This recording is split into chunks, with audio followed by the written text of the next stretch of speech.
Welcome to the Agility in Real Life podcast, Take 5 in Real Life. Now your hosts, Mike Studeman and Jeff Lee. Hi, and welcome back to the take5IRL podcast. I'm Jeff Lee, one of the partners at Agility IRL and a host along with my co-host. I'm Mike Studeman, the other partner at Agility IRL, and as Jeff said, a co-host. So Jeff, hopefully you're having a good day.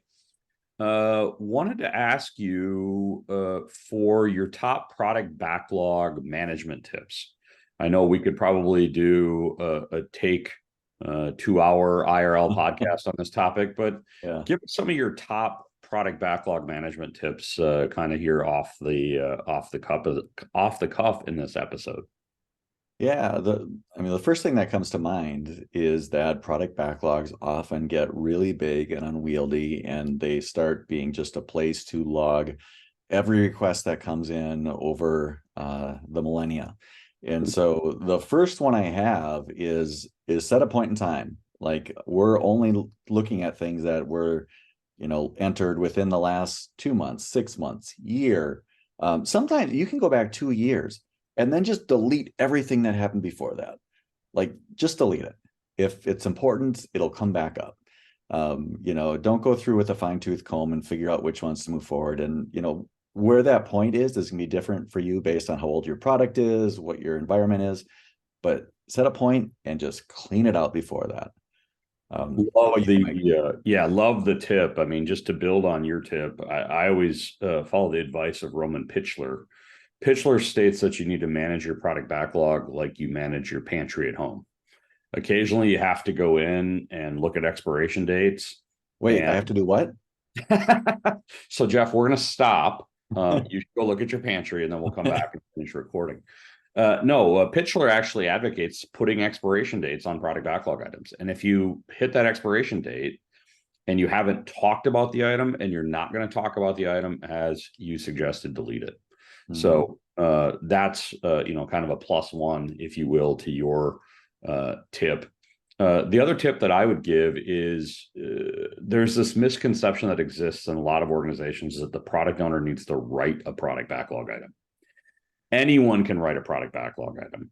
So my tip is, for the product owners out there, teach your stakeholders what you're looking for in a product backlog item. The product owner doesn't have to write everyone.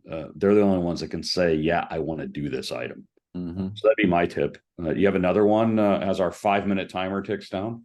Yeah. Well, and adding on to what you just said, product owners, you do need to manage the product backlog. So if you are opening it up to stakeholders, you want to avoid the first problem I just said, right? Of having it be a dumping ground for all these ideas that just aren't going to happen.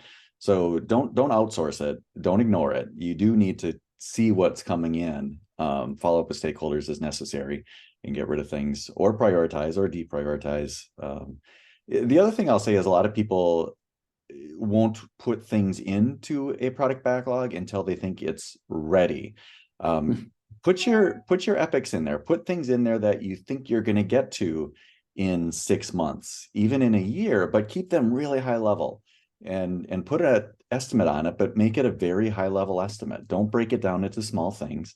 But it's important to be able to show that this is where we think we're going. At some point, if that's not where you go, then get it out of there. But, show that forecast.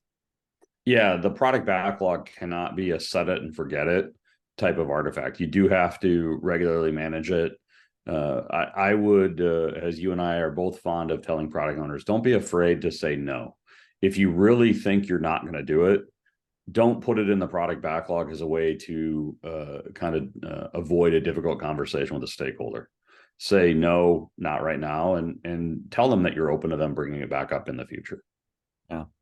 Yeah. Related to that, and I can't believe we took this long to get to this very important point, have a product goal, right? Where are you going with your product for the next handful of sprints, whatever that number is, some tangible thing you're working toward. It gives your team focus and it helps to order the product backlog. Don't say we're going to do these 3 projects right now, because then you have no focus and everything's going to take longer. So have a product goal, align your product backlog accordingly. Actually, we should probably do an episode on product goals, sprint goals, etc. But any final words on tips for product backlog management? Do it. Manage your product backlog. Copyright Nike. That's Thanks. right. Just do Have a it. great day.